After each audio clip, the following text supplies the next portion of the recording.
ಸಾವಿರ ಶಿರಸ್ಸು 2,000 ಭುಜ 3,000 ನಯನ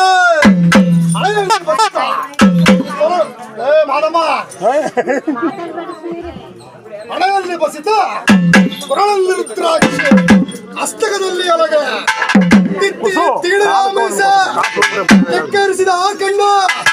ನೇತ್ರದಲ್ಲಿ ಶಿವಲಿಂಗ ಆದಕದಲ್ಲಿ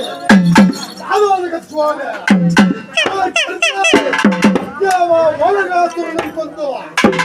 ಓಲಗವನ್ನಾಗಿ ಮಾಡಿಕೊಂಡು ನಾರಕಾಸುರನನ್ನು ಕೊಂದು ತಾಳವಾದ್ಯವನ್ನಾಗಿ ಮಾಡಿಕೊಂಡು ವೀರಭದ್ರ ಎಂದೆನ್ನುವಂತಹ ಕೂಗಿಗೆ ಯಾವ ಕಡುಗಲಿಯ ಮಹಾರುದ್ರ ಅನ್ನ ತ್ರಿಪುರ ಮತ್ತು ಆಳಗತ್ತಿಗೆ ಅನ್ನ ವಿಲಾಸದಲ್ಲಿಯೇ ಬಿಟ್ಟು ಯಾವ 32 ಬಿರುದಾವಳಗಳನ್ನು ಬಿಡಿದು